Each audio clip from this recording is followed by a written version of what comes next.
এতিয়া নামাজ পঢ়ি মেলি উঠিছো আৰু বতৰ যে ইমান বেছি ডাৱৰীয়া কি কম মানে যোৱা কালিৰ পৰা কন্টিনিউয়াছলি এতিয়ালৈকে বৰষুণ দি আছে আৰু সেইফালে দেখিছে যে অলপ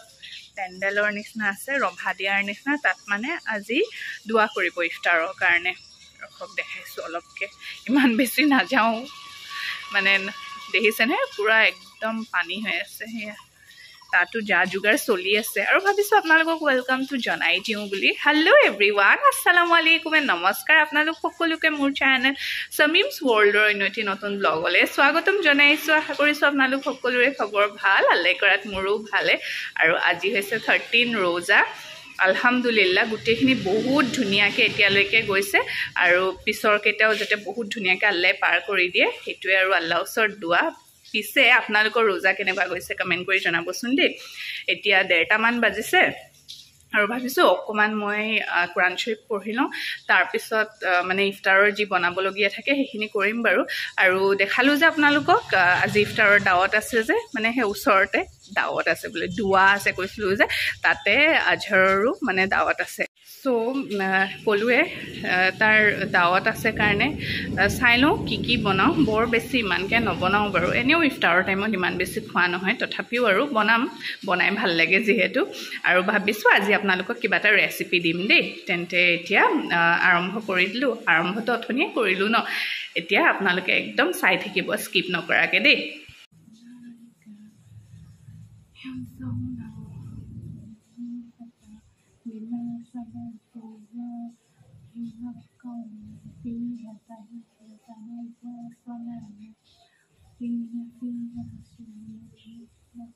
পঢ়ি মেলি এফালে এতিয়া কিচেনলৈ আহিছো আৰু গুটেইখিনি মই ৰেডি কৰি থৈ দিছো ৰখক আপোনালোকক দেখাইছো তিয়াই থৈ দিছিলো এয়া পকৰীৰ কাৰণে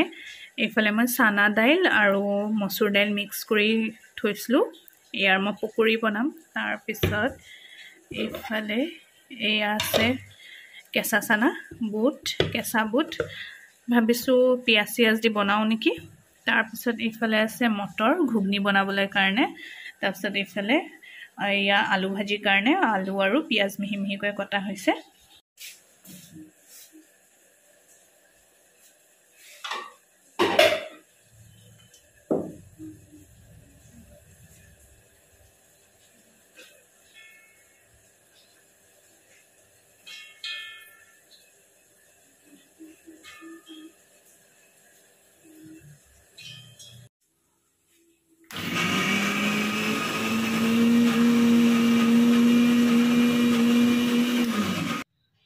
ভাবিলো যে এই বৰষুণৰ বতৰত গৰম গৰম ইয়াখনি পোলাও খাই ভাল লাগিব বুলি লগতে আপোনালোককো ৰেচিপিটো শেয়াৰ কৰো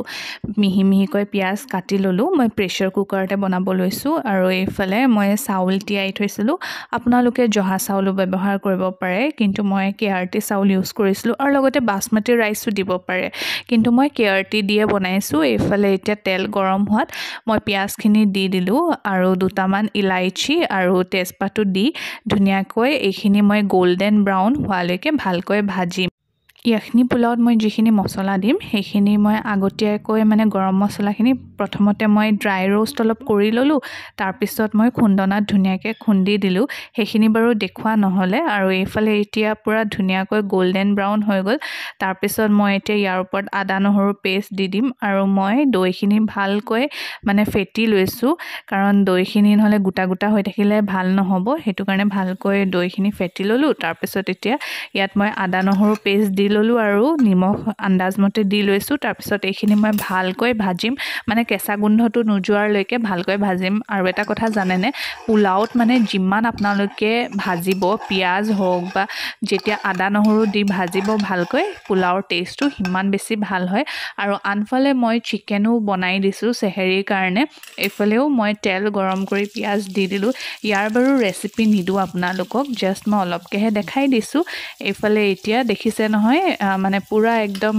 বইল হৈ গৈছে আৰু অকমান যাতে তেলটো বিৰিঙি উঠালৈকে মই এখিনি ভালকৈ ভাজিলো তাৰ পিছত মই আলু আৰু চিকেন আৰু যিটো মই মছলা মানে থৈ দিছিলোঁ ন বনাই মেলি সেইটো মই দি দিছোঁ মছলা মানে কৈছিলোঁ আপোনালোকক গৰম মছলা ইলাইচি ডালচেনি লং তাৰপিছত শুকান জলকীয়া ধুনীয়াকৈ এনেকৈ দি দিলোঁ খুন্দনাত পিচি তাৰপিছত এইফালে মই চাউলখিনি দিলোঁ মই যিটো প্ৰেছাৰ কুকাৰ লৈছিলোঁ সেইটোত মানে অলপ বেছি হ'ল সেইটো কাৰণে মই বেলেগ এটা প্ৰেছাৰ কুকাৰত ট্ৰান্সফাৰ কৰি ল'লোঁ চাউলখিনি ভালকৈ ভাজি লোৱাৰ পিছত যিখিনি দৈ মই ফেটি থৈছিলোঁ তাত অকণমান পানী মিক্স কৰি মই দি দিলোঁ 2টা হুইচেল মাৰিব দিম তাৰপিছত গেছটো অফ কৰি দিম আনফালে মই চিকেন বনাই আছোঁ আৰু এইফালে মই অলপ ভাবিলোঁ আপোনালোকক ফ্ৰিজটো দেখাই দিওঁ বুলি ধুনীয়াকৈ চাফা কৰি ৰাখিছোঁ মই ফ্ৰিজৰ কাৰণে কেইটামান কণ্টেইনাৰ অৰ্ডাৰ কৰিছিলোঁ ফ্লিপকাৰ্টৰ পৰা মানে সুবিধা হয় ন তেতিয়া বস্তু সব আপুনি ধুনীয়াকৈ অৰ্গেনাইজ কৰি ৰাখিব পাৰে যদি আপোনালোকক লিংক লাগে তেন্তে মোক কমেণ্ট কৰিব মই আপোনালোকক লিংকটো দি দিম এনেকৈ ৰাখিলে সকলো বস্তু সিজিল হৈ থাকে আৰু সিজিল হৈ থাকিলে ভাল লাগে যিটো বস্তু বিচাৰো লগতে পাই যাওঁ সেইটো কাৰণে মই একেটা বস্তু অৰ্ডাৰ কৰিলোঁ এইফালে আমাৰ ইয়াখনি পোলাও ৰেডি হৈ গ'ল কোনোবাই যদি বনোৱা নাইকিয়া আপোনালোকে এনেকৈ বনাব পাৰে এইফালে বনাব লৈছোঁ পকৰি মই আপোনালোকক অথনি দেখাইছিলোঁ যে মই চানা দাইল আৰু মচুৰ দাইল লৈছোঁ দুটা মই ভালকৈ মিক্সিত গ্ৰাইণ্ড কৰি ল'লোঁ অলপ দৰদৰা টাইপ হ'লে মানে ভাল হয় আৰু এতিয়া মই কবি পাত দি দিছোঁ পকৰিত কবি দিলে খুব বেছি ভাল লাগে ন খাই এইখিনি কবিখিনি কাটাৰ পিছত মই মিহি মিহিকৈ পিঁয়াজ কাটা আছিলে যে পিঁয়াজখিনি দি দিছোঁ আৰু লগতে মই নৰসিংহ পাতো দিম পকৰিত নৰসিংহ দিলেও খাই খুব বেছি ভাল লাগে তাৰপিছত এইফালে এতিয়া মই আদাৰ পেষ্ট দি দিছোঁ একেবাৰে সহজভাৱে বনাইছোঁ আপোনালোকেও চাগে এনেকৈ বনায়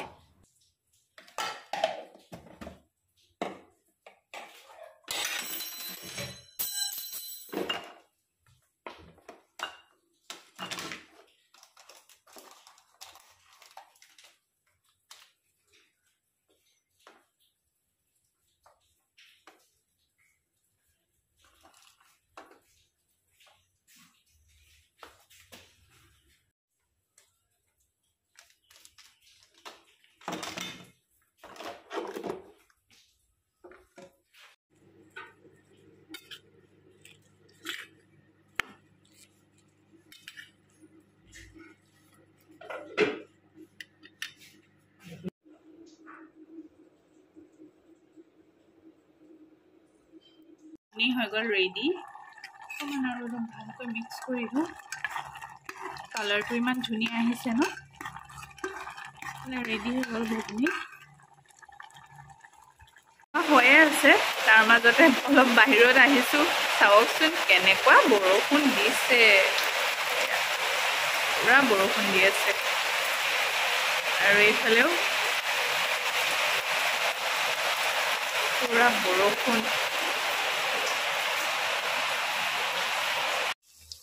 এইফালে পকৰিকেইটা বনাই লৈছোঁ মই সদায় মানে আজান দিয়াৰ ধৰি লওক 10 মিনিটৰ আগত পকৰি ভাজি লওঁ আৰু আনফালে বনাই আছোঁ মালপোৱাৰ ৰেচিপিও বাৰু আপোনালোকৰ মাজত শ্বেয়াৰ কৰিম আহিলে চাওকচোন আল্লাই যে ক'ৰ পৰা পঠিয়াই দিয়ে ন এইফালে কুৰমা পোলাও তাৰপিছত এয়া চানা আছে পকৰি ৰসগোল্লা এগ বইল